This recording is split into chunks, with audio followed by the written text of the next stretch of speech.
So here we are in the Tortoise yet again. Now this is a pretty epic battle. I mean, perhaps it's not an ace, but it just goes to show this tank can deliver really good outcomes if you just keep persevering. Don't overextend yourself and know when to retreat and defend. Anyway, let's see how this works out. Now,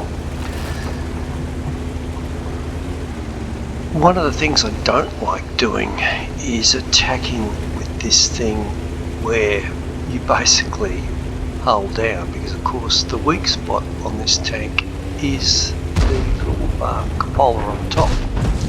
So you can't really go hull down. If you do go hull down, no one cares, they just keep shooting you in the weak spot. On this map, you're probably at a bit of a disadvantage because basically you're fighting up a hill, which basically means you are hull down. But look, this tank was significantly buffed a couple of years ago, and the weak spot is still weak, but you have to hit it in just the right spot. Now I'm just being a bit cautious going around this corner here. Well, to make sure, sometimes there's someone right up the back, and look, there's the T95, and they can shoot you as you come around that corner if they're in the right spot. Now, the good thing here is that we've got two tanks off to our side that probably aren't expecting a Tortoise to pop up just about now. They're probably expecting it now because they've seen us, but he didn't last very long, did he? That didn't work. That's a tank with very little armour.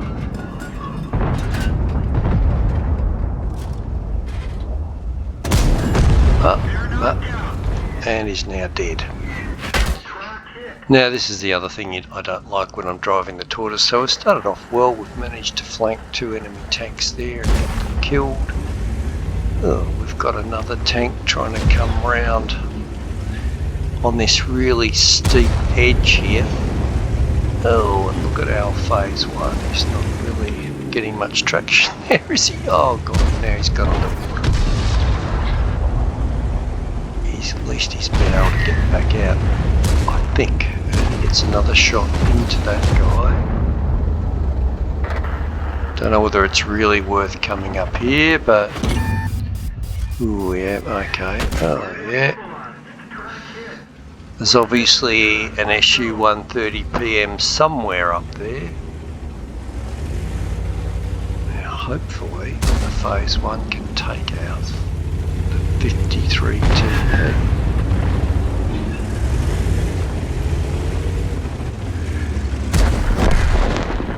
Now he does that, but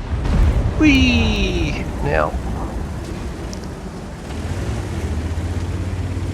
yeah, he's finished now. He's gone in the wrong spot.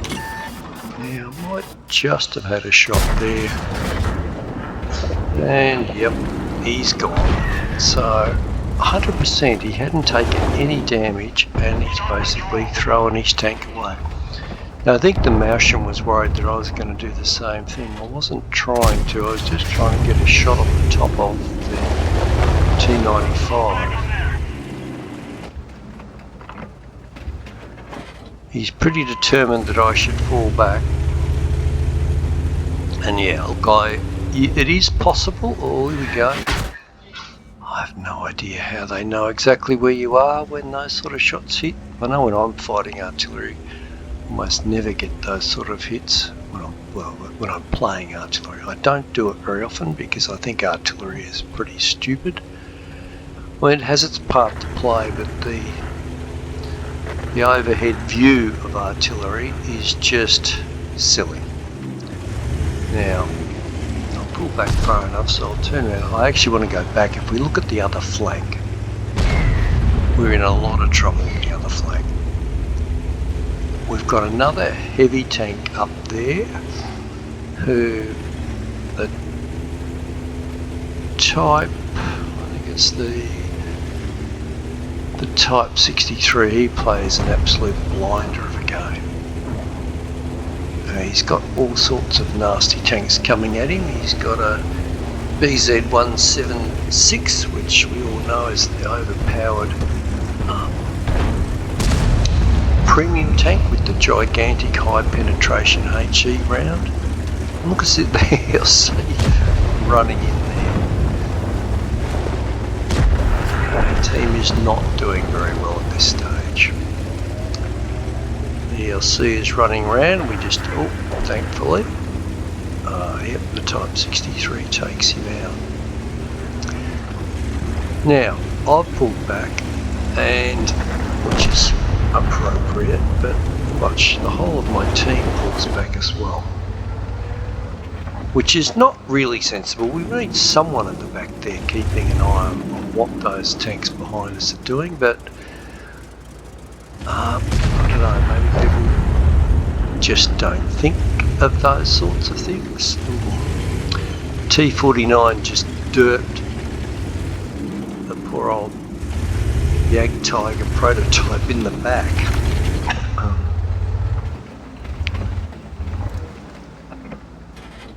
Yeah, the Type 63 is going to be in all sorts of trouble. Here we go. Now these are very difficult shots. And, well, difficult, just about impossible. Unless they come up a bit more, and I suspect they're not going to come up too much with us sitting here. But as you can see now, our IS-2 is moving back. On this angle here, with when we're shooting up a hill, coming up a hill, it's a lot harder for them to hit our weak spot, but I can't hit them at the moment. Do fire a lot of gold in this round, which probably really didn't need to. Now, because they've all come up, I just think, oh God, really? You can just bet that the enemy are going to pop up behind us. And these guys, they're all trundling off in the other direction. Well, that was unlucky for you, wasn't it? And there's the T-95, and he's going to come up on our, oh, Martian's back. He's going to come up on our artillery who's down there, so I've got to try and get down here to defend the artillery, who seems to, yeah, he's totally unaware that that T-95 was coming there. I'm hoping the T-95 is unaware that I'm here.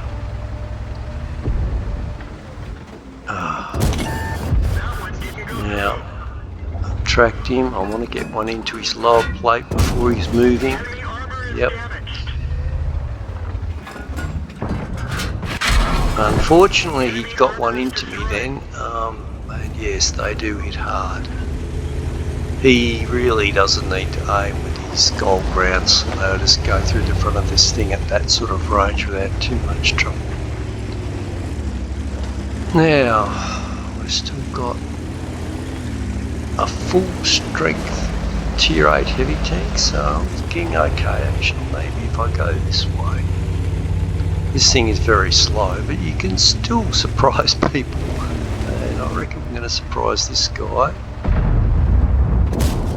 Gee, that was a lucky shot though. Well, my ping's terrible at the moment. It's not too bad. This is actually good. 180 is good. I've had it spiking up to 400, 500. Oh, damn! I should have tracked him then. I don't know why I did it. Bit surprised that one went through. And we take him out. Oh, there's another one there. And we managed to bounce him. I don't know what he's doing, but we'll have him as well. Okay, so for the first time in quite a while now in this game, we're now ahead.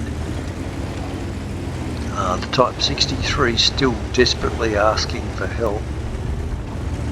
There's a couple of tanks supporting him. The Skoda's done a relatively good job Not sure about the T103, but at least he's in the right spot to help him. Okay, excuse me, what have we got around here? Well, the pattern's gone, and there's the Charfature. Now, look at this. This is another example of the Tortoise sneaking up behind a medium tank and shooting without them realising that you're there. I reckon that's pretty, well, impressive that people just don't pay enough attention that they're about to be flanked by a Tortoise. And there you go. That's our 6th kill for the game.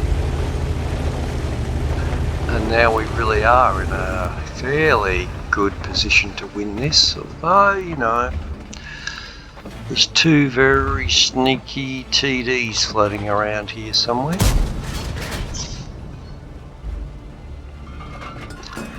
Not really sure. Ooh. And the eschew just... Oh, and there's another one gone. Gee, okay. This is not all over by any means. I'm not sure where the eschew is. I don't think he's anywhere near that last position, reported position, but we might see in a second. Maybe he is there. He might have been able to shoot. Oh, there he is. Okay, now watch this. Let's feather this through. Yes! 7 kills. I was hoping for an 8th here, but I fluffed it. I had to force to fire too quickly, and of course it missed. Oh, I'm happy that we look like we're going to win this game fairly convincing. Oh gosh, we're still losing tanks. But the T63 does a really good job. And so now it's the 3 of us versus the artillery. Got a fairly good idea of where he is. And so let's see if we can track him down with this enormous Tortoise speed. Now, this thing, I mean, this thing has dual beauties, I suppose, or dual strengths. It's got really good armour. It's about 270mm thick, I think, on the front in various spots. It does have weak spots here and there, but since they buffed it, makes it very hard to pen unless people just pull out very high pen heat or very high pen APCR, which is not, we don't run out of time yet. The other thing is the gun, and in particular the rate of fire. Now the Type 63 wants a platoon because he wants to get a BIA, because we both killed 3. He did a really good job. He actually did more damage than I did in this match. I was hoping he would have left him for me, but he didn't, and that's fair enough too. So that was an M1, and yeah, that's a pretty good game. We'll see that in the scoreboard in a second. Okay, so that was not a bad effort, and here we can see that we did 3,378 damage, and we blocked 2,370, and 827 assist, probably for spotting and tracking. How did we go? Well, let's see, our friend in the Type 63 did 4,000 damage, so he had a really good game, and thanks to him asking for us to platoon. Now we got a brothers in arms as well, and boy, yeah, we did lose quite a bit of money in that round though, basically firing gold most of basically the whole game. Oh well, anyway, that was a pretty good game, and we got an M1 for it, so that's alright, plus a Top Gun and a brothers in arms.